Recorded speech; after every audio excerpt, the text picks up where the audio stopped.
Vous allez faire une suspension pour plantes. Voilà, et vous allez apprendre 2 nœuds de base en macramé, donc le nœud plat et le nœud torsadé. Ils sont une dizaine ce soir-là, tous novices dans l'art de nouer les fils entre eux. Pour les aider, Colline et Thuin, avec le macramé, elle s'est lancée dans une seconde vie professionnelle. J'ai commencé lors du confinement. À l'époque, j'étais enseignante.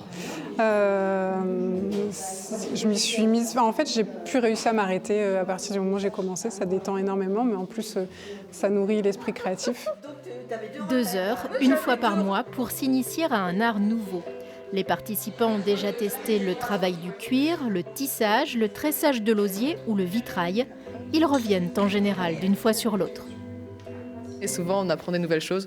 Moi, c'est vrai que la broderie, j'ai fait un atelier et maintenant, je fais de la broderie tout le temps depuis 1 an. C'est vrai que ça me passionne. C'est d'abord en dessous. C'est d'abord en dessous. Oui. Pourquoi je mets au-dessus? Je sais pas. Je me suis trompée, ça a amusé tout le monde. Ceux qui se sont trompés n'ont rien dit, mais moi je le dis. Vous vous sentez pas trop seul? Non, je suis habitué, c'est comme ça à chaque fois. J'ai du mal à sortir de chez moi, mais une fois que j'y suis, c'est merveilleux, quoi. Je reviendrai.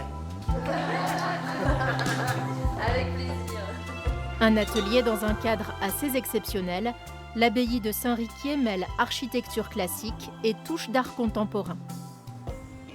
Et on est dans une abbaye, donc un centre culturel, qui fête cette année ses 1400 ans, donc un anniversaire assez symbolique. Et ça fait aussi le charme de l'apéroculture, puisque vous arrivez et tout de suite vous êtes pris dans un cadre assez incroyable. Comme prévu, l'apéroculture se termine en trinquant, avec modération. Victimes de leur succès, les prochaines sessions consacrées au bois et à la marqueterie de paille sont quasiment complètes.